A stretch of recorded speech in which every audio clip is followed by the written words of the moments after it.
Okay, good afternoon, everybody, and welcome to the International Forum on Employment and Skills. My name is Gami Matarira. I am the founder of Gen A Consultancy, which is a UK-based company that helps international firms looking to break into the African market to enter into Africa, but also helps to bring visibility to small and medium-sized enterprises in Africa to the rest of the world.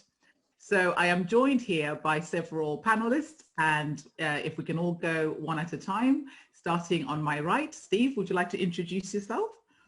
Hi, indeed, yes, thanks, Gamu. My name's Steve. I'm from a recruitment agency called The Job Guru. We specialise in recruitment for small businesses, but my experience is with global companies. Great, thank you, Steve. Alan, would you like to introduce yourself? Would you like to unmute first? Sorry. Yes. Yeah. So it's good afternoon in South Africa. Thank you very much for inviting us. My name is Alan, as you can see. I run a recruitment services business. We're a multidisciplinary business. Yeah, so we've been around for about 40 years, and that's what we do. Fantastic. Thank you for joining us. Jane, would you like to introduce yourself? Thank you, Gamu. My name is Jane Bailham. I work for Reward Risk Management Limited, and we help companies to identify the sort of employment contracts they need to put in place globally for their staff. So companies who are looking to bring employees to the UK or export employees to other countries, I help them to identify the pay and terms and benefits that they need to offer. Brilliant. Thank you. Welcome. Hi, Rumbi. Would you like to introduce yourself? Thank you. I'm Rumbi Chijiri. I'm from Zimbabwe. I'm a head of school under the Zimbabwe Ministry of Primary and Secondary Education.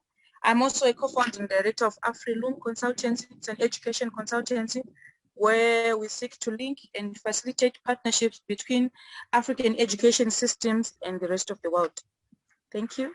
Fantastic. Welcome, Rumbi. Thank you. And Zahir, would you like to introduce yourself, please? Sure, thanks, Gamu. Yeah, my name's Zahir Nasser. I'm based in Abu Dhabi, and I run a number of startups in the health and education space, and also consult entrepreneurs and startups in getting set up in the region and navigating the regulatory aspects, as well as fundraising. Brilliant. Welcome. Thank you, Zahir. So, first of all, I'm just going to pose the question that we're going to be discussing this afternoon. Employment and skills in business are crucial areas of thinking on a national or international level. Understanding that businesses across the globe face similar issues and looking at how the different countries and cultures are thinking about it is important as we think about the sector.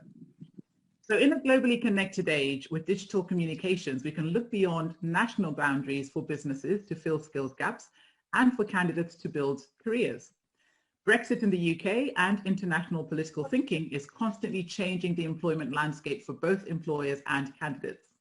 So our International Employment Forum will be thinking about opportunities for businesses and job seekers and how we can look beyond the normal boundaries we think about. So in the context of the impact of COVID on employability and skills, I'd like to invite you to think about the skills gaps that need to be addressed since the COVID-19 pandemic begun. So, how can both job seekers and employers balance actual competencies of the job seeker with employment expectations? Who would like to kickstart that discussion? You want to go ahead, Jane? I'll start off from the technology viewpoint, because I think that now that we've had COVID and are moving through the COVID years, there's a sudden explosion of technology and technical capability that we've all had to acquire kind of instantly and overnight, go from dealing with people dealing with people who are closer to dealing with them remotely. I used to telephone foreign countries. Now I'm talking to people on Zoom and things like that. And I think that kind of the behaviours, the way that you work when you're working in that way, all needs to be taught in schools so that the next generation come into the workforce are capable of dealing with this, and it isn't alien and new and different. It becomes an embedded way of working. I think global boundaries are going to disappear, and we'll be working much more across boundaries and across countries much more frequently now. And I think, sorry, to follow on to Jane's point there, is think about technology changing. When the pandemic first hit and we businesses moved onto Zoom to start work and people were working from home, it was a big shock and a complete new experience to the majority of, middle-aged workers in businesses. The young people have been doing it for years with things like gaming. They already know these technologies. And I think it's very much that the employers need to be educated on what the opportunities are for them, what the technologies are. And so they need to engage with the young people and say, well, what are you using? What are you doing? And how can that work in our business? Rather than saying, well, our business works this way, you have to conform to it. I think reversing the thinking will be a big change coming forward. That's a really valid point. And with this focus on young people, Rumbi, you're working with young people in the schooling system in Zimbabwe. What is your view on the topic from the Zimbabwean perspective? Okay, all right. So from the Zimbabwean perspective, I think that it all begins with career guidance. There is need for us to educate children, or for children to be educated on what they want to become or who they want to be, to understand who they are, their innate abilities and capabilities before they even choose a career, so that there won't be a gap between what is expected and what they can do. Many of kids or many of our students are doing what pays. They are looking at 21st century jobs. How much is it paying, or what kind of jobs are paying this much, and they follow that path. At the end of the day, they're becoming exposed to the job environment which they don't enjoy. There's no passion, there's no innate ability, there's no love, there's no talent. Therefore, they won't be innovative and creative because they are only following what we call the digital era or the 21st century era skills, capabilities that are expected from them. So I think it all begins with career guidance. We need them to understand who they are, what they can do, and then build on that and give them the soft skills or the required digital skills that can align with what they want to become, or with who they are, what they enjoy, their passions, their aspirations, and everything that makes who they are. I think we need to sort out that one in terms of the education system. Absolutely, absolutely. Just following up on Rumbi there, I have to say that she's stolen my thunder because I was going to be speaking exactly to that point. I think that the role of the school counselor in the modern context is a highly understated role, and I think that the school counselor should be somebody who has not just studied at university and gone to school. It really needs somebody who's been in the world of work, who understands the world of work, who's engaged with that, and then goes to the schools and engages with the individuals. I love the idea that Rumbi refers to because it requires a defined engagement process. You need to engage with each young person and help them not just to understand what the world of work is, but also to understand themselves to some extent, to help them to prepare the entry to the world of work, not in just performing a job, but understanding the expectations that employers have, and also to understand, the roles of human values in the world of work.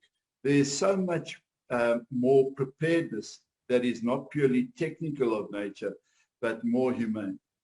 And I think that's totally missing, mainly because the counsellors are ill-equipped. And I think that's a significant role. So I'm like right on Rumbi's case there. Love it. Great. So here, would you like to add anything to that? I totally agree with Rumbi and Alan. The importance of emotional intelligence these days over, the traditional IQ, which we've used for so many years. We're now seeing a shift where the Gen Z are now coming into the workplace, and they're more passionate, they're more purpose-driven, impact-driven. So, you know, the traditional roles that we typically had are shifting. And as Jane mentioned, you know, the adaptation to digital tools is really important. We hire people from all over the world. We currently have interns working in Greece, in the UAE, in India. We have freelancers working in Asia, in India, in the UK. And using those tools actually started pre-COVID. So using things like Slack, you know, Trello, tools that help you manage tasks have become so important to be able to work that way. But giving employees the opportunities to really think and be their own people in the roles and develop has become so important, I found. And I see a shift to this kind of happier working place now happening very slowly. So I resonate with all comments prior.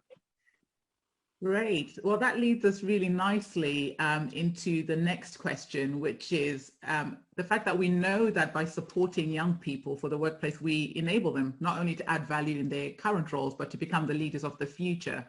So are there new opportunities for businesses as well as the job seekers to consider that address these gaps? You know, for example, are companies willing to change their current ways of working and develop entrepreneurship skills in their employees? Steve, would you like to take that one? Yeah, I thought you were coming to me first on that one. Yes and no. I'm going to be sitting on the fence a little bit here. So yes, some companies are looking to, and I'm seeing signs of them really looking at the way they've been working previously and thinking that the old ways need to change. They're looking for diversification in their employees to encourage that entrepreneurship, you know, having different ideas coming in, and they're seeing the benefits of it. But I'm also seeing companies that are coming out of COVID and going back into their shells in some respects. And they've said, oh yes, all our staff working at home and that's great. This is a great idea. And they're coming out and they've gone to the old fears of companies. They're like, no, let's get everybody back in and just do the way we're working. So I see a split. And I think it's going to be really interesting to see how some companies might just really go for it and really go for the new ways of working. And will they outstrip those companies that are holding back? And will it create a big split? And I'm interested to see what will happen there, I think. Yeah. I mean, it sounds like, you know, it will create some sort of a gap, actually. And then will we be discussing, well, how do we now start to bridge these gaps that are being created because of the responsiveness or lack of responsiveness of companies? Does anybody else want to add to that? Alan, what are your views from your perspective? So I go back to the preparedness of the individuals. I think that there is a place for a consulting service in the market that helps people to understand who they are, help them better understand who they are. What I find I spend an awful amount of time on, and I can hardly afford that amount of time, is helping people to unpack themselves, really. And I'm not a psychologist. And helping people to unpack themselves and actually communicating the expectant that are in the market. How are people really expect? There is a tendency to think that if you've got a degree in whatever field that you're qualified, but in reality you're not. The only thing that potentially that has developed in you is you are you've demonstrated that you can commit yourself to a course of study. You've demonstrated that you've got enough personal discipline to sit through that and grind through that and get the degree. That is the thing that you've demonstrated, but you're not qualified for anything, really, except of course if you've done a degree in engineering, then maybe you could say you're qualified to work with engineering. But even then, there's a whole learning curve on the job. And I think that people do need a lot more guidance. And so there is definitely an opening for a consulting service that provides guidance. The problem with that is that as lovely as it is, the individuals will find that the need to make money from it is going to be quite difficult because, yeah, it's for young people starting out, coming to grips with where they're going to go and what they're going to do. And potentially also, passing on some learnings that that you may have picked up over to these young people. Yeah, I think it starts with a strategy around the effective development of young people in going into the world of work. Yeah, that's where I think that the majority of the work needs to be done for preparation. Great, thank you, Alan. I'm just going to refresh the room as we are joined by 2 more participants. So David, would you like to introduce yourself? Sure. Thank you so much. Sorry for being here at that precise moment. I'm David Pondu, originally from Benin. I'm currently based in Japan, working with Persona Group, one of the leading women resource company in Japan. So we have also this organization called Awaji Youth Federation, in which division I'm currently working. And our mission is to raise a young entrepreneur. So yeah, that's something I'm really passionate about and working on. Fantastic. So thank you so much for this opportunity. Thank you very much. You are very welcome. And we look forward to hearing your views from that perspective. So Sure. You can definitely contribute. But before we get there, Marisa, would you like to introduce yourself? If you just want to unmute for us. Okay, all right. Hello, my name is Marita Sandals. I am originally from the United States. I am currently in the United Arab Emirates, and I am having the opportunity to start my own NGO. We are doing our projects in Uganda, and I just am learning as I'm growing and doing new things, and I'm really excited about what's going to take place. So I'm happy to be here. Fantastic. You are very welcome. Okay, so just to reiterate the question that we're currently discussing, are there new opportunities for businesses and job seekers to consider that address the gaps? Basically, we're looking at it in the context of, supporting young people for the workplace. How do we enable them not only to add value in their current roles, but to become the leaders of the future? So Zahir, what is your perspective on this? I feel that, especially here in the Middle East, there's a shift happening, and employers are starting to provide training and access to education to employees, especially now at a government level. So you see it happening in a lot of the ministries, some of the sovereign wealth funds, national entities, where they're giving opportunities to their employees to learn entrepreneurial skills, leadership skills, emotional intelligence skills, and gearing them up for actually, doing what they want to do. So that shift for impact and working on something that they're passionate about is huge. And I think, we're getting it right here. It's taken a while, but at least here in the UAE, there's a massive shift. We're involved in setting up programs with some entities like accelerator and incubator style programs, and the willingness to participate now has really grown. So I see a shift. Fantastic. That is fantastic. Great. Rumbi, would you like to add to that? Yeah. I appreciate what Zaya said there, that there is a shift, and I'm also of that idea that companies need to be able to upskill their workers. For example, let me give my example. In the education system, there are teachers who went into the system long back, maybe as back as 1992, 1993, they are still in the system, but they did not get an opportunity to learn some of the skills that are vital in this era. They need to be upskilled. We cannot necessarily retrench them, but we need to upskill them. Now, looking at the young people who are still getting into the system, who are being recruited, I think there's one thing that companies need to change in order to support them. We are bringing these graduates, some of them with vocational skills and they've got experience, but there's this norm with companies which I don't totally agree with, which they say we need at least 2 years experience, 3 years experience. I think companies need to change that so that they accommodate those young people with skills, with vocational skills. They have these innovative ideas which up to what we are doing right now, which are 21st century ideas, creative ideas.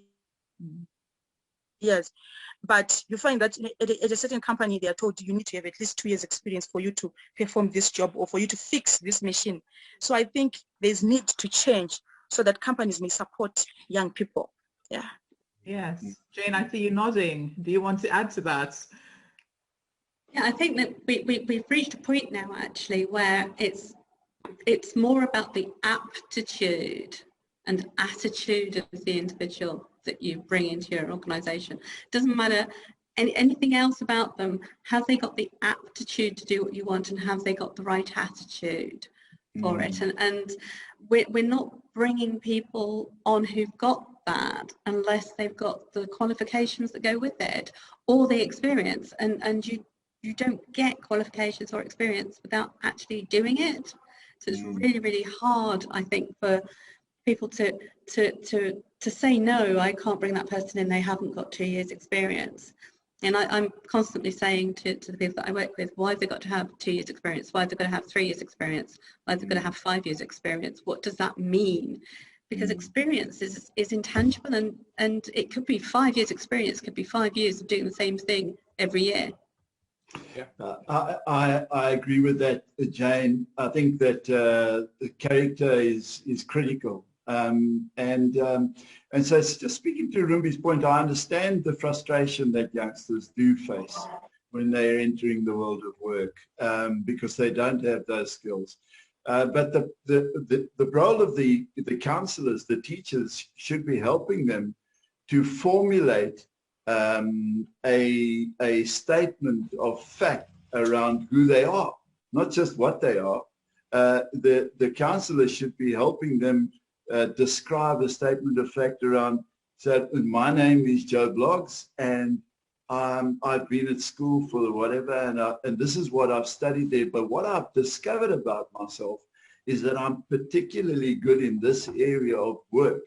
I engage with people very well. I present very well. I design very well. They've got to help them put a statement of fact around who they are in preparedness for the world of work, because then at least they're saying something about what they're offering. Otherwise, they're offering a school certificate, and that's where the inefficiency lies. Yeah. We need to be talking to a point about who people are. Yeah. And the counselors have got to play a much bigger role, and the teachers have got to play a much bigger role in that, in helping people define what they are going to be able to offer the world. Absolutely. Fantastic. Marita, I know that you're actually in the people development space. You're working with women and young people in Uganda. What is your take on this from that perspective? Well, I'm listening to what they're saying, and I'm kind of shaking my head saying, yes, we need to know who people are, what their gifts are, what they bring to the table, not just a piece of paper that they sat in class and got, but to really, when we interview people, to really see where they would best fit in what we're trying to do. No matter what, if they're into agriculture, we want to fit them in our agribusiness. If they're into textile, we want to do things in that industry, fashion and things like that. So when I do go there, I think the third time I'll be there, I've got in my mind, I really want to meet people. I want to meet these young people. I even want to meet older people, because even the older people can bring something to the table. Their experience. They probably don't have a degree, but they sure do know how to sew, or they know how to plant. They know how to pick an animal, you know, they know what to do. And we as the employers, as teachers, we need to engage in people and who they are. Absolutely. David, last but not least, I know you've definitely got a case study to share with us, somewhere up your sleeve. Oh, sure. Thank you so much for these opinions. I might take it from another perspective. Sorry if I'm not going to the same direction. So thank you very much. I think this is depend on the cultural aspect also. How the job hunting system operate in different parts of the world. You know, which part of the world are we talking about? Because here I'm in Japan, and things are done differently than maybe in Europe or in America. So we have to look at in different perspective, corporate recruitment culture, how the young graduates shift from the university to the corporate. For example, in Japan, 1 year before graduate, they already start connecting with the company, discussing with the company. They do what they call the job fair between the company and the student. And they don't have to look for experience. And if you miss that, actually, that's where you get problem. Because if you can, from that time, you're still at the university, get the job with the company, then the company recruit you directly. Like before you graduate, you already know the company you're working for. You see? And when you get to the company, they will move you through different positions so that they make sure that you learn in the process. But when you talk about Europe, most of the time people will say, which diploma do you have? What kind of university have you done? Mm-hmm. You go to US, maybe people will say, what can you do? What can you deliver? So we should look at this from the system perspective than saying this is how it works or how it doesn't work, you know. So for example, in Japan here, you might have the PhD and don't find job. You see? And then the one who just freshly graduate going to get the job because company are focusing more on those people than you who have the PhD. But in other part of the world, they will look for the aspect. Are you a doctor? Are you a PhD owner? So let's take it from very cultural perspective and make sure that we don't mix you know, the culture from a different country to other country. Yeah. So personally, that the way I would take it. But I do agree with everything that has been said, of course. But I'm just trying to make sure that we really think the system based on the globalization, like make sure that things are happening in different parts of the world, different way. So yeah, that's just a personal opinion, but I believe it can be contributive somehow. Thank you for that angle. So just to sum up, I think what everybody's saying, what we're really saying is we need to look at employment and skills in context. You know, so based on where we are, where you know what kind of context we're working in, there are some crossovers in some of the ideas here that fit all contexts, but there are other things depending on the system within which you're working in that constrain some of these forward-thinking ideas. But I think we should still be challenging, you know, leadership in terms of what we see as best practice, if you like, or you know, in terms of matching job seekers' skills with employers' expectations, and also upskilling employers and getting them aware of what's currently happening with this younger generation, and really leveraging the most out of this younger generation, what they know in terms of digital skills, etc. So yeah, really interesting, which leads us nicely actually. So let's talk about what's missing in the education system that graduates come out of without transferable skills, practical skills, interview skills, for example. How does the current education system serve the market that job seekers will be entering into? And similarly, how many interviewers in those companies have been taught, for example, how to interview correctly, how to recruit correctly? Who would like to kickstart that part of the segment of our discussion? Well, I'm happy to go first on that one again. Yeah, I often say that it's amazing how people get jobs and how companies hire people, because neither seems to understand how the other is working. You know, people going out looking for a job are not taught in school. I mean, this go back to as Alan said and Rumby said, they're not taught in school how to go out and look for a job. And employers aren't engaging with people at school to say what they're looking for from the students. So it's you know, students are going out blindly after school, and that's why they're resorting to, I've got a certificate, because they don't know what else they need to offer, and because employers aren't engaging so much, they're not being invited into, not always being invited into schools. In the UK here, we traditionally had Saturday jobs that kids used to do. Legislation has cut the Saturday jobs, so kids can't get out, they're not getting that experience. So employers are not speaking to young people too much. Young people aren't speaking to employers, so neither knows what the other wants and what the other has to offer. And I think we need to really improve that. And it tends to be in the UK, it's the geography teacher who's the careers counsellor. And as I think Alan said, you know, they finished their degree, went into school, taught geography. They've never worked in anywhere outside of a school. So how can they counsel people on careers? So I think we need a real rethink on how we do that. Great. Would you like to respond to that, Alan? So I do think that it's Steve spot on.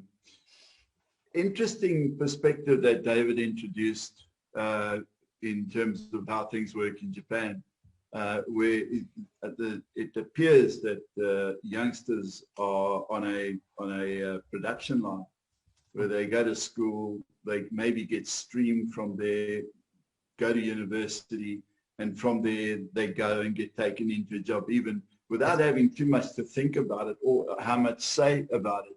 And then they discover themselves in those roles. And I guess at that point they get moved, or they move on, or they change, or whatever, and their careers evolve. I suppose there are a couple of things there. First of all, you need an economy that can support that, that concept. And we don't know what sort of fallout that might bring. Certainly in South Africa, and so I think I speak for most of Africa, it would be very difficult to just simply do that. I think there's a lot of stuff, and the economies, I'm not sure, could all afford to just embark on that. We have massive unemployment in South Africa and Africa, and so there's a lot of work that needs to be done in preparation. And I think helping people to do things that they are already equipped to do, and understand that they're already equipped to do that, is perhaps where we need to start. Yeah, I think the question kind of speaks to all of what has already been said in many ways. I mean, you bring up the contrast in the population, actually, because yes, in Africa there's a huge young workforce and a huge young population versus Japan, who's trying to really increase their population. So that's a valid point. David, did you want to add anything to that? Sure. Thank you so much. I think one of the interesting points that I feel like Japan is doing good is companies are willing to train people, to train employees, because if from company perspective, when you come with the knowledge. You come in the company to learn how to behave, how to work. That's why sometimes when you go to the big company, they will make sure you go through different division after every 6 years or 3 months, so that you can be adjusted to the company environment or company culture. And after that, you can now get more comfortable and position. So I think this is depend on the country, as you mentioned. But what is missing, and I think we all know that in Africa, employment issue is very high level now. But one of the key points is university should be involved in the process of the finding job for like a student, not just educating. Education should be, we should go beyond education and think about what our graduates become. And that's one example I'm implementing right now in Benin with one of my Japanese partners through Africa Samurai Consulting Company that I have. We are providing formal intensive IT web engineering or machine learning training. But our approach is you go through the training practically and you get delivered, like we offer you, for example, 20 concrete projects that corporate can give you when you are employed. And those projects, when you go through them, at the end of the day, you get the certificate, not because you finish the course, but because you are able to develop an application from A to Z. You see? So we don't just give the paper, we don't trust the paper, we trust the skill. And one of our students who already got bachelor degree in IT education was struggling with our course. And we said, what happened? She said, I learned a lot about the theory, but I don't know how it works. So companies like universities should think about what people become after education. So one last thing I can advise to university is to create such connection between education and corporate, so that even the student want to do the research should be coming from, topic should be coming from the company. A company A can say, this is my problem, sending to the university. If you have students who would like to work on this, at the end of the day, university will be, the company will be happy to hire those students or having them at least as intern to continue working on this project or maybe contract based. So I think there is a gap between university education system and what corporate are expecting. So I think personally, that's something we should really think about more and more. Thank you so much. So David, I agree with David 100%. He's spot on there. The only circumstance that would need to change is the politics around employment and the laws that govern, because employers basically in strained economies do not have an endless amount of resource and funding to pour into. But I love the idea of being able to just simply take people into businesses and let them find their way there. That costs, of course, it costs the employer that opportunity. But if it doesn't work, the employer needs to feel free and unbridled in a way to move those people on and let them rechannel in another direction. Yes. The labor laws that govern, certainly in this country, in South Africa, are really restrictive to permitting that. And so what employers are constantly concerned about is making sure that they get the right people even before the person gets, and it's impossible. Young people a chance. So the laws need to provide for that. They need to make it safe for employers to do exactly that. Yeah, and I know in the Middle East, actually, so here in Marita, you're both in the Middle East, and the Middle East has been that shift towards, working quite closely with industry partners in terms of the education system and really allowing industry to inform education so that these graduates have a better chance of actually getting that employment and those positions when they come out. What's your view on that from where you're sitting? Yeah, definitely. I think while listening to David, the system that he kind of was describing, I feel already exists. Obviously, government legislation, labor laws is always going to be a stumbling block. And I completely agree with Alan, which is one of the issues we had previously.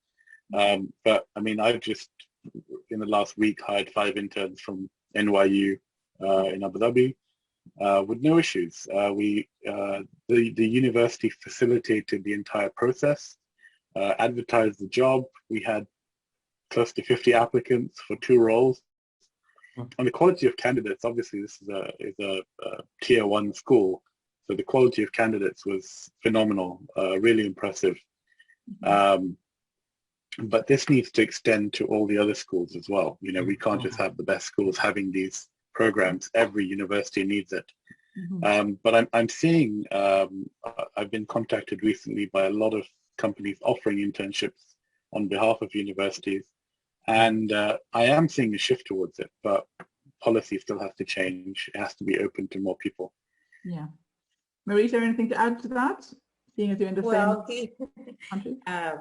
Zaire, he's in the end in the university level. I'm at the beginning. I teach grade 1. So I see in the beginning some things that, you know, I've taught in the States and now I've taught in the Middle East. And I see a lot of things that are similar. I see a lot of things that are different. But I really feel that we still have the pressure of the paper pusher, as I call it, the one that can test well, the one that can sit still, the one that can be quiet. That's the one that people think, oh, he's going to be great. But I find that it's the one that fidgets, the one that can't keep still. That's the creative one. That is the one that's going to make it in this world because he or she has a creative mind that cannot be boxed.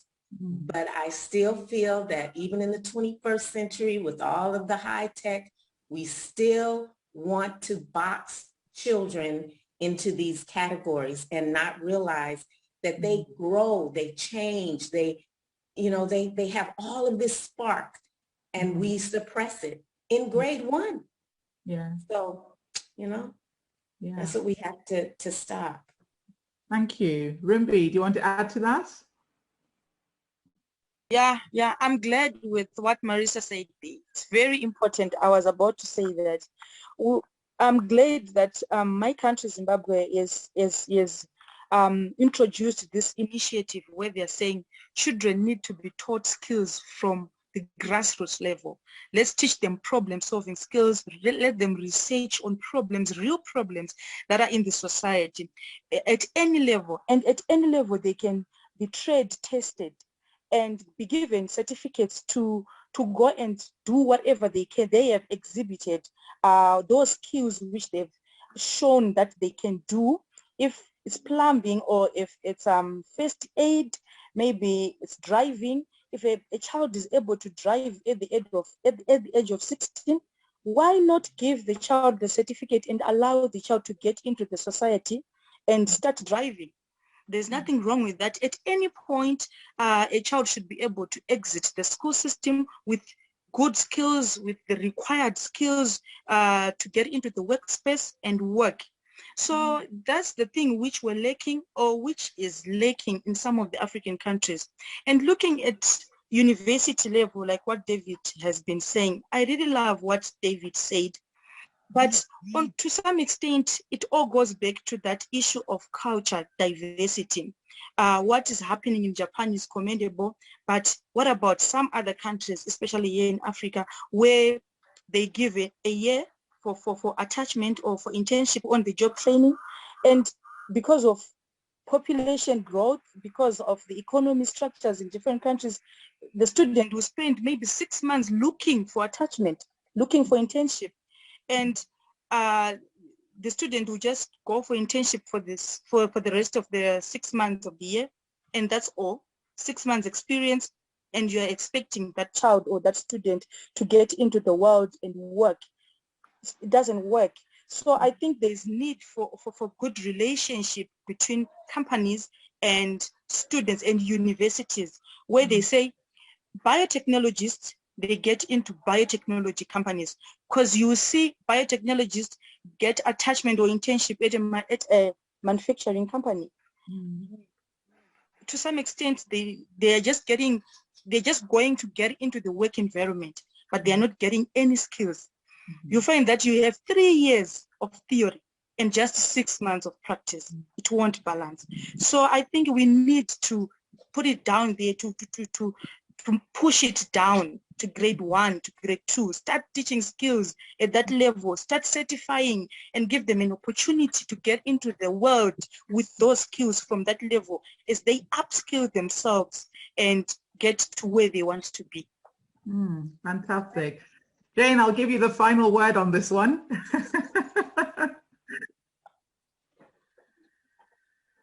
Hopefully there's not too much background noise going on here.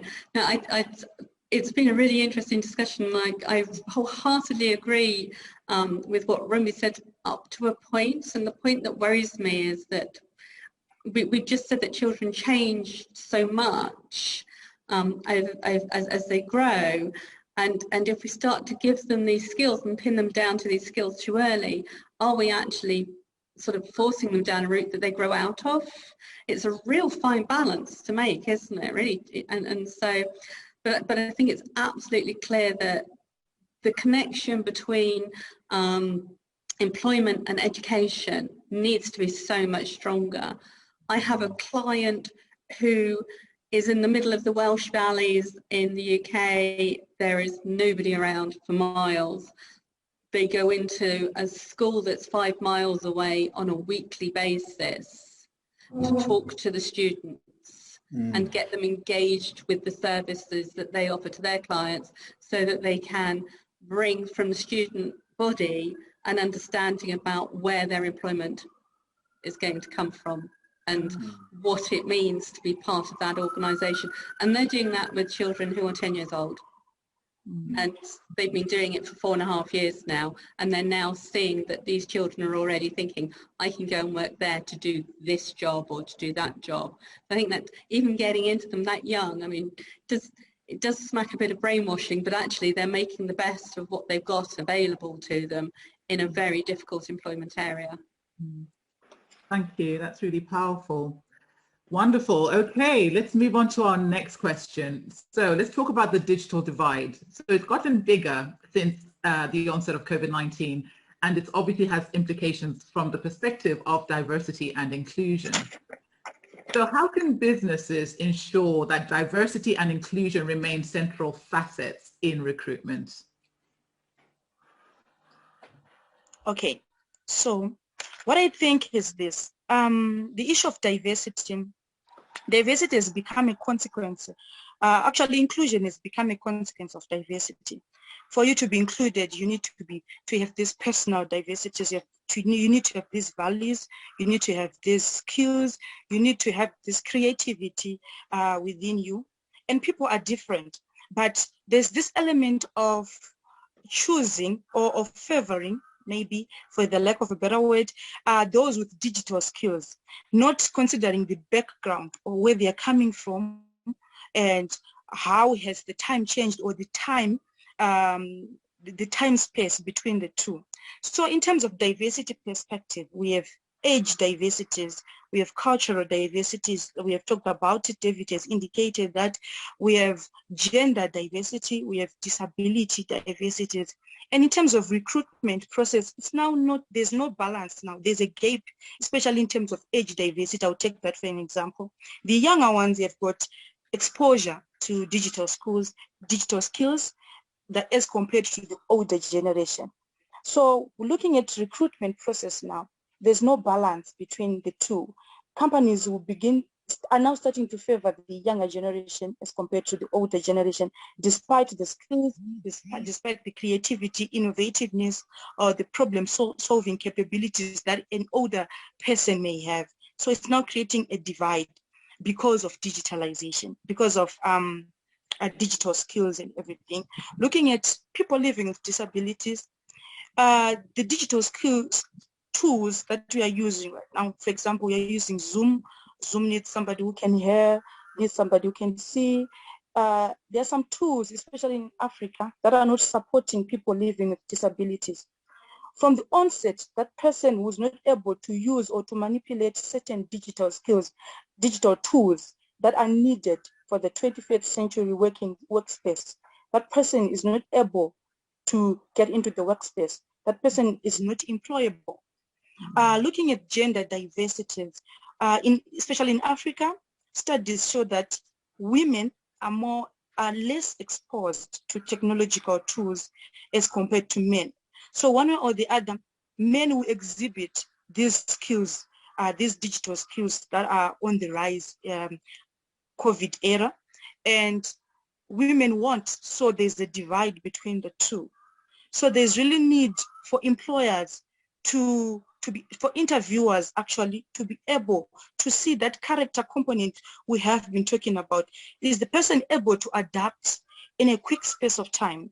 Is the person able to merge the personal diversity? Somebody may be creative, innovative, but does lack digital skills. Can we come to a point whereby when we are recruiting, we look for other facets that can make up a team and encourage teamwork and collaboration, those soft skills? We encourage them, we bring people from this end, those who can do this, those who have digital skills and those who have creative skills. Employers need to be able to look at both and merge people together so that they bring this world-class problem-solving ideas that can even make the next generation a better place. So it all goes back to the employers and the recruitment process, the interview guides. What are you interviewing? What are you looking at? Are you just looking at the paper, or you're looking at the skills, the personal diversities of a person and the cultural diversities of a person? For example, we're talking of Japan exposing students. Let's look at Japan and let's look at African country whereby students are not exposed to the skills, and Japan is exposed to the skills, and this is now a global market. You're looking at employment at a global level. Can you check that and see who is good, who is capable, who is able to do a certain job or to exhibit a certain skill at a certain point in time? Great, thank you. Thanks, Rimbi. We have a couple of recruiters on the panel. So Jane, Steve, would you like to respond to that? Yeah, I agree with a lot of what Ruby's saying there as well. I think, but I think what's also important is is attracting people to apply in the first place. So there's a very big engineering and tech firm, multinational. It's based just down the road from me. And they had a look at their engineering staff, and they were shocked because they realized that the number of female engineers working for them was shockingly low. And it was even lower than the national average of female engineers, which was shockingly low anyway. And so they were looking and said, well, why is it's so low? And why is our diversity not there? And then they looked and they saw that the people writing the job adverts were all white, middle-aged, fit, healthy men. And they wrote job adverts that they would apply for. And as soon as they started saying, well, let's get a more diverse panel of people writing the job adverts, looking at them. So they started to get women writing, looking at the job adverts and saying, well, I don't like that word. That's a very aggressive word. If I saw this, I wouldn't apply for it. And so they changed the job adverts, and suddenly they got more applications from women. They also got more applications from men for the jobs, and and had much more diversity just by having more diversity in writing the job adverts and the job descriptions. And I think that's the starting point. Yeah. Get to see the diverse people, and then, as Rumbi says, you can make the decisions to hire more diverse people and have a more diverse panel interviewing and use more processes. But you've got to start at that first point, get the applications. Thanks, Steve. Did you want to add anything to that, Jane? Sorry, thanks. Yeah, I think we talked about this the other day, I think, when I said to you that there's one of the, I think it was the Australian Philharmonic Orchestra, decided to go down the route of blind job interviews. And what they did was just the individual interviewed from behind a curtain. Now, the interview was the nature of it was an orchestra. So people coming in playing their instrument, and then they were scored and they chose who were best. They had no women playing in the orchestra. They put up a curtain and they interviewed from behind the curtain, and they immediately brought in new women, new members of the orchestra who were women, because they were no longer being faced with a like for like individuals. So the orchestra of average white men aged 40 were not looking for another person who was an average white man aged 40. It's inherent in us to look for people who are the same as us, because that's a inbuilt safety mechanism, but it doesn't mean to say that we can't override it. And they overrode it in that way, and it worked. So maybe there is something to be said about, it sounds like an extreme way to recruit people, but actually finding ways to put up barriers to automatic exclusion, rather than finding ways to break down barriers to bring people in. Mm-hmm. Fantastic. Thank you for sharing that. Marita, would you like to add to that point?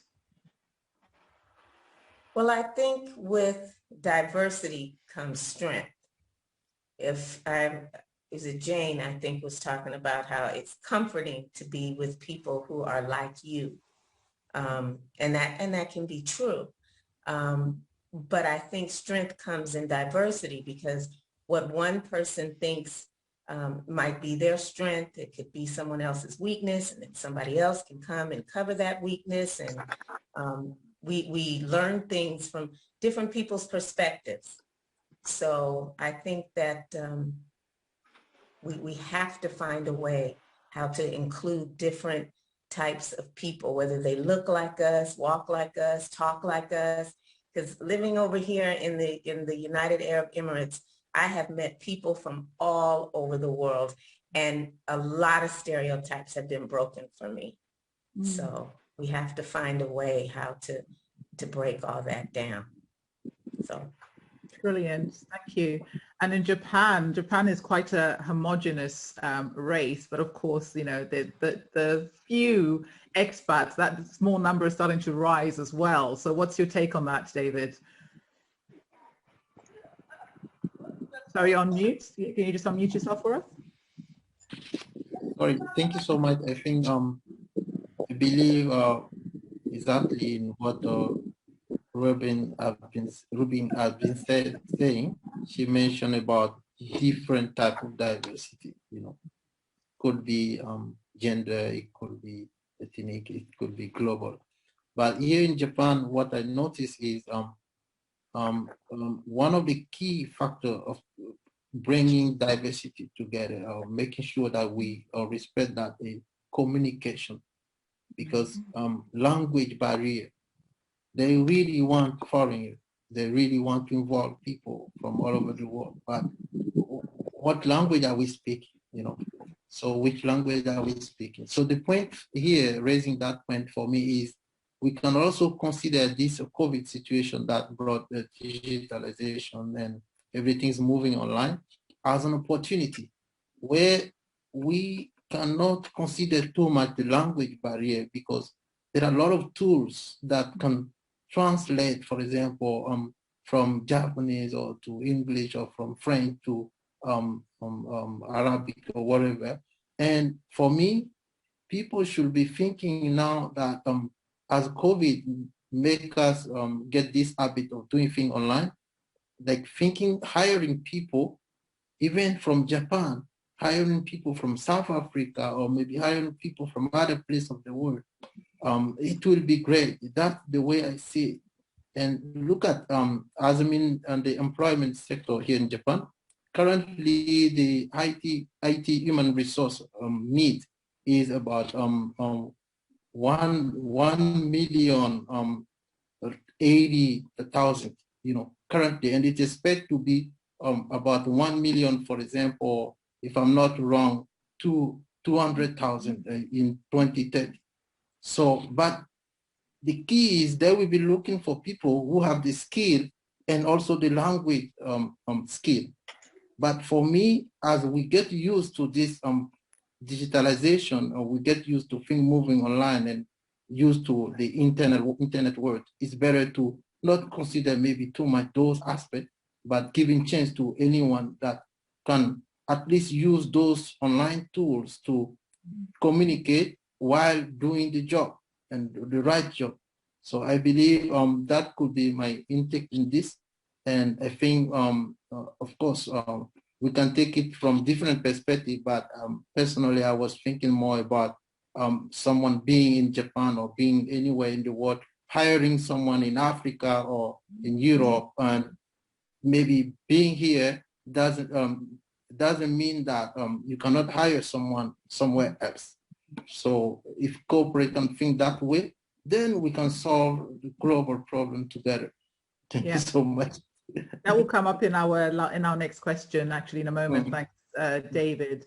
Zahir, how do you think that the UAE is moving in terms of diversity and inclusion within recruitment?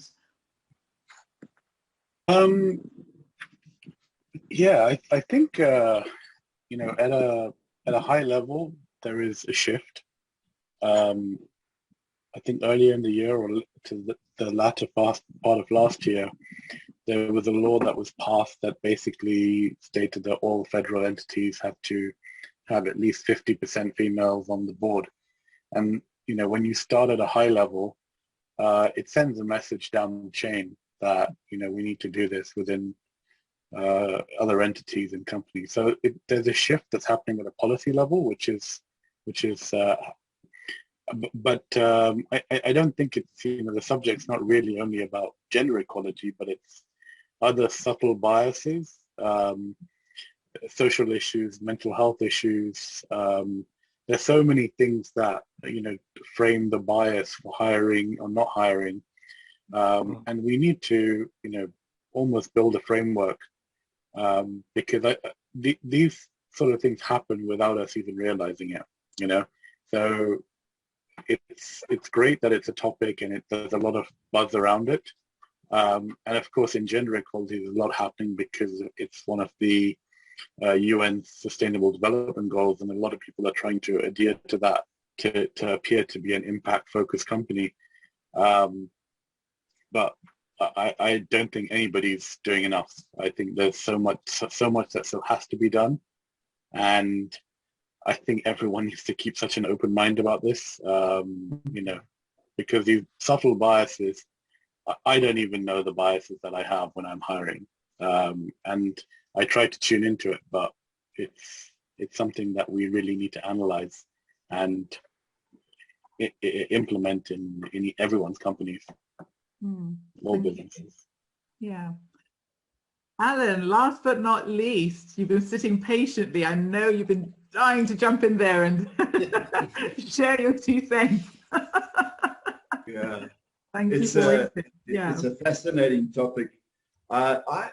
In my experience has been that the closer you deal with the guys making the money decisions, the less concerned they are about equity profiles and all the rest of it. And they are less concerned about whether the person's a male or female or black, white or yellow or whatever the case may be.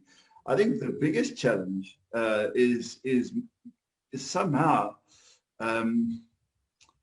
you know, looking at people for what they can bring to an organization in terms of their skill set and their capability and competence. And that orchestra was a perfect example.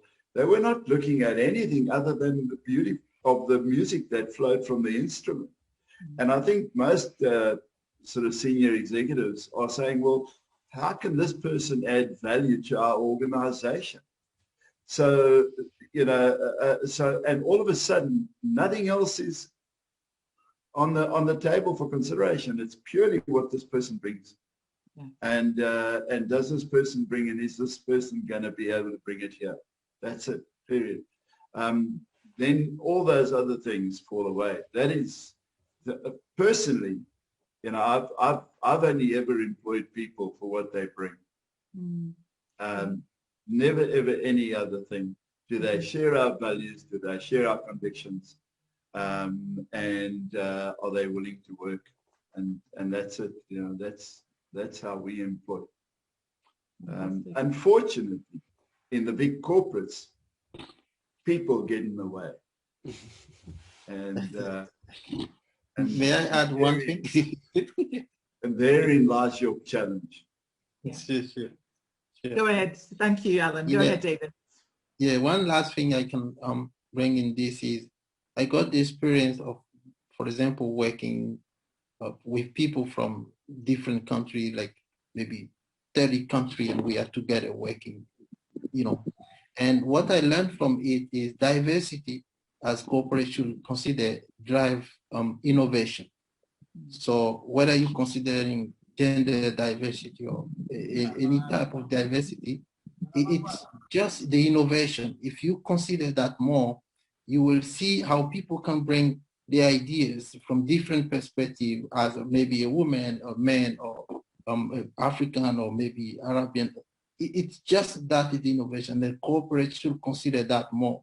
I believe that will be also contributing to solving our society problem. So that's the point I wanted to add. That's a good point, because there is some research around a turning point being at about 35%. I've heard.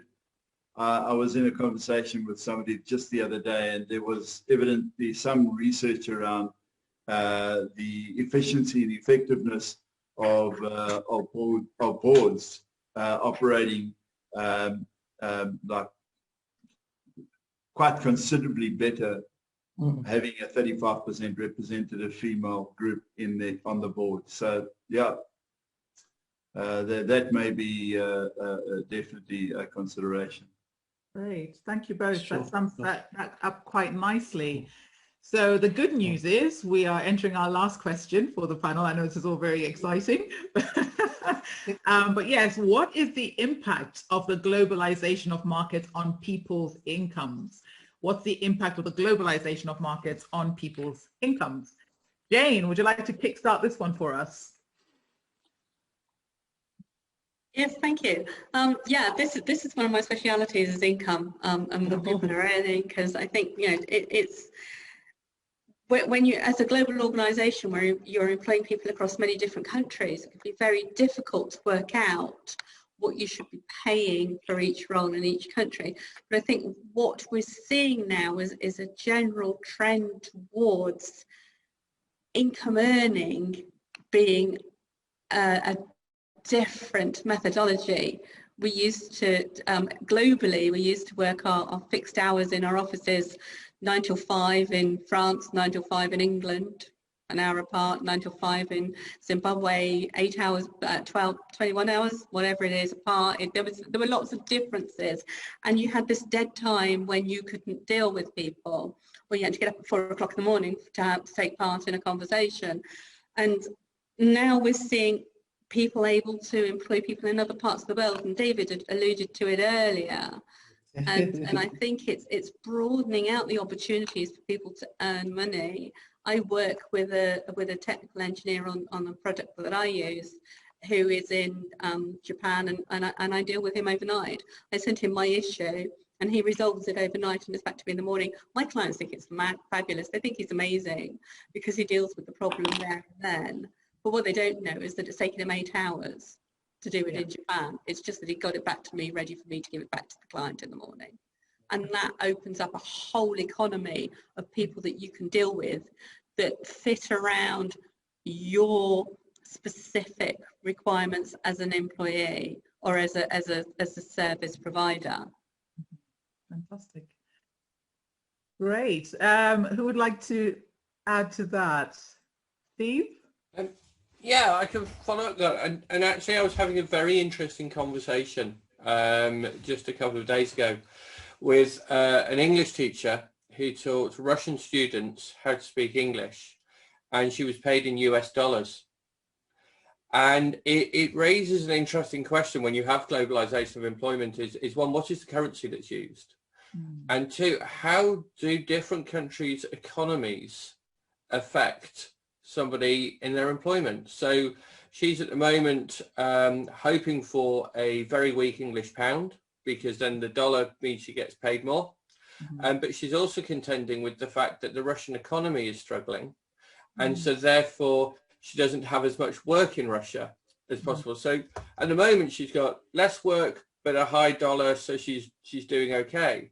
But if the pound rises, then she struggles. If the Russian economy rises, then she's really, really happy. And so it does create an interesting way. How do you remunerate people across borders? Yeah. You know, and one really interesting conversation that's happening is, you know, the talk of bitcoins. And the Bank of England is today looking at talking to industry about using, you know, creating their own digital currency. And to do that. And there might be, seeing that sort of thing might come out. We have to have a creative solution, and you know, these talks of, you know, global currencies to facilitate that. Yeah.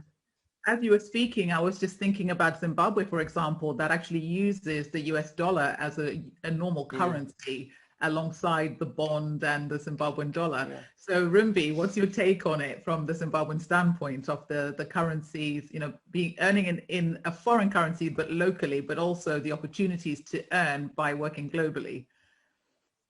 Okay, it's very interesting. I think to some extent it is to an advantage. It's actually a huge advantage.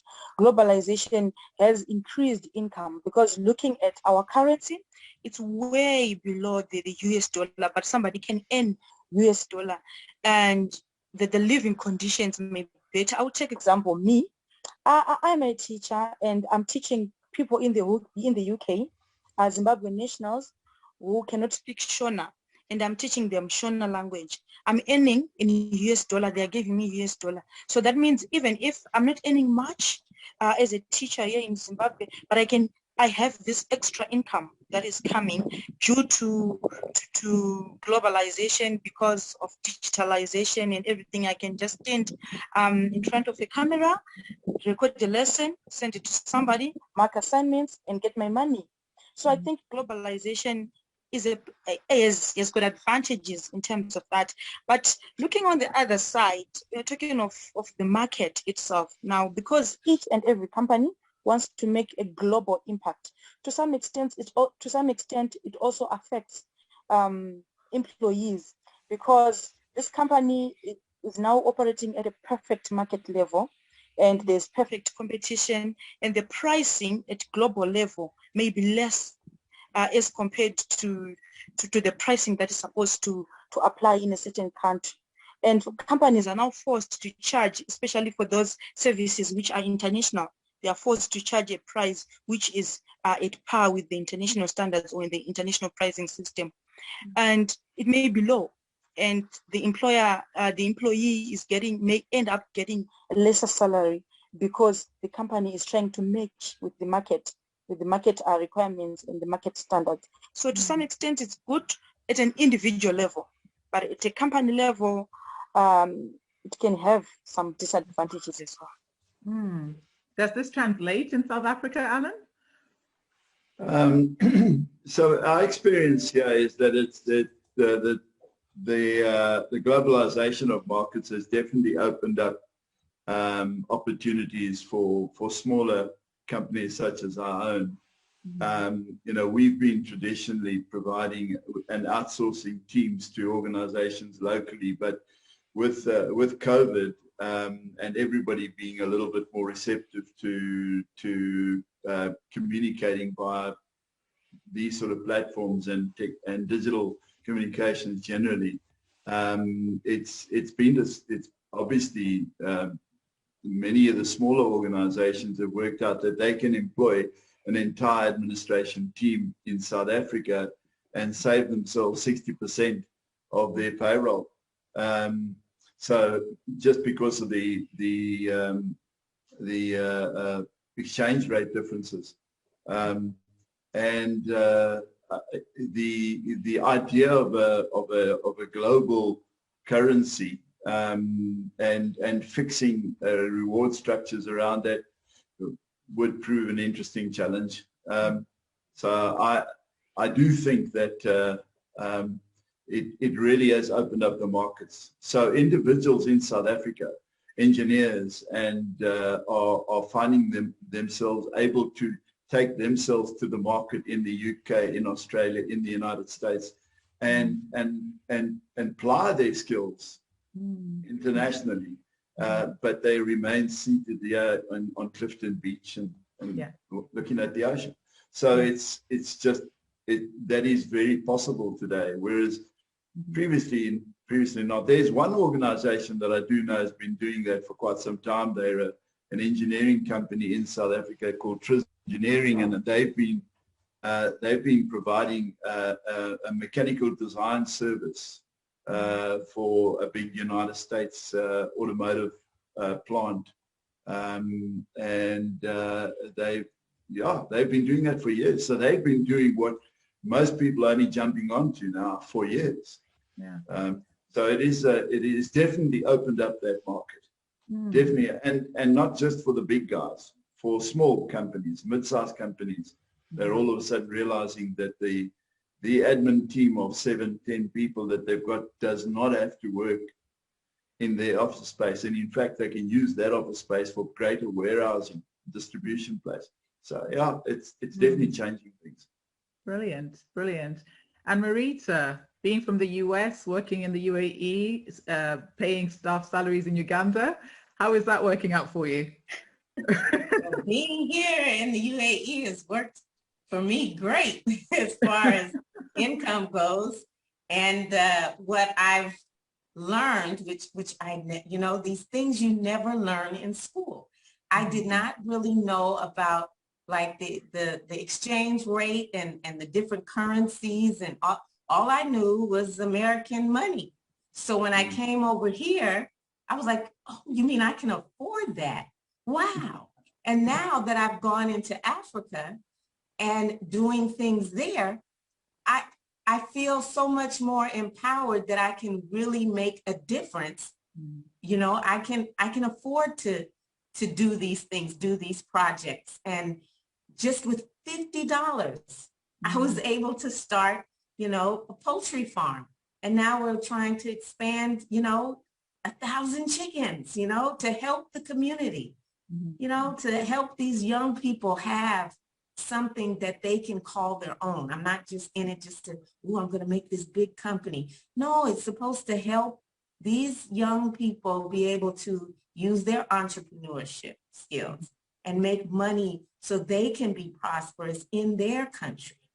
So I think, that's one of the things I've learned being in the UAE and then doing things in Uganda, is that the whole opening up that whole world. There's a possibility to do any and everything if you put your mind to. And of course, they earn more being paid by you, don't they? Because of the I can't believe it. I feel bad about that sometimes. I'm thinking, that's how much you guys get paid to do what? It floors me, but I'm able to do, and it's great. Go ahead, David. Thank you, Marita. Thank you so much for such great work you have been doing, solving social issue actually, because when you're able to employ people from US in the country where employment issue is very high, I think this is very good, and I really encourage that. Thank you so much. I think a lot of my opinion have been already said, but I still can add something, because as Jan was saying, this is bringing efficiency and also productivity, because when you can say sleeping and someone already doing the work and you just wake up and you get it. But on another perspective, I think corporate is also getting this opportunity, because I have a friend here in Japan who used to tell me, David, instead of me hiring an engineer maybe for $1,000, just say $1,000, I can go check in Philippines and hire 2, 3, 5 people with the same amount, and the work is done and properly. So you see, from corporate perspective, is also a benefit. But when you look at that way, you will see, like in Philippines, maybe people are looking for job opportunity. So he is able to find job for 5 people, and that's very good, like solving social issue. Instead of maybe helping one person, you might be able to help more people, and that's how it could create more impact in our society And I think that's one of the key that we should also consider in this approach. And we have to encourage that because it really contributing to human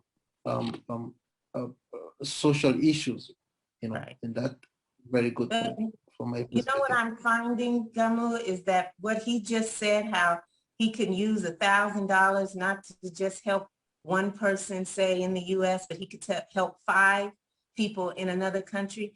And I might get kicked out of America for saying it, but we as Americans can be very selfish in the fact, what about the unemployment over here? What about, well, in America, we have so many of these safety nets, whether it's Social Security or maybe being on government assistance when you lose your job or whatever. But in these other countries, they don't have that at all. And most people, unless they have traveled outside of their own country, they do not see what other people are going through. And so being in the UAE and coming and then working in Uganda, I'm rich, I'm rich. And so that makes you appreciate what you have and stop complaining about what you don't have. Because, I felt such, I guess I don't want to use the word pride, but I felt pride that I could help all of these people, where in America, they put so much restraints on you, you can't even bake a cake and give it to somebody without getting a license. Yeah, so, I think that I want to jump in and say something quickly. That will actually support the opinion of Rombi.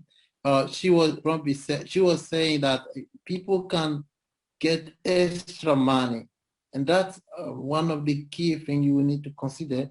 Because look at a country like mine, maybe getting to IT school, having the education is very hard because you have to pay a lot. But if this student can still be a student at IT school and working for a company like freelancing or outsourcing work, he can get this money to still pay his education. So look at how we also impacting more in terms of education. So this is very, very good to encourage. Personally, I believe job seeker or maybe who like corporate should consider this more and more. And policymakers also have to think about this, how to contribute to this approach. Yeah, that was just an extra opinion I wanted to add. Thank you so much. These are all really interesting points. Thanks, David. So here, I'm going to give you an opportunity to speak before we round up. Yeah, I'll go quick. I think globalization is really a function of business here. We have a population of just 9.5 million people. And without that global opportunity, businesses just don't have the opportunity to scale up in this region. So, people come here because it's a progressive market that you can really test ideas. And in order for that idea to be successful and grow, you do need to go into adjacent markets in the GCC, so Saudi Arabia, Qatar, Kuwait, Oman, and then going into places like Egypt, Lebanon, Jordan, and then even going into other parts of Asia. It's an essential function of being able to be a successful business here. And that's what the UAE's kind of set themselves up for, being a hub for exporting business to other parts of the world. Brilliant. Thank you so much. Thanks everyone for all your wonderful views. I know if we had double the time, I'm sure this conversation will continue to run. But we're going to have to stop it there for now. But I just wanted to express my appreciation for each and every one of you for your heartfelt contributions and just sharing all of this experience. It's been wonderful from so many different perspectives. I think it really enriches the conversation, and it really gets us thinking about employment and skills, potentially challenges how we think about employment and skills, in our context, take into consideration what's happening globally, and learning from each other to see what strands we can actually implement in our own backyards from what we've learned today. So once again, thank you, everyone. And I look forward to, yes, thank you to, yeah, another conversation next time.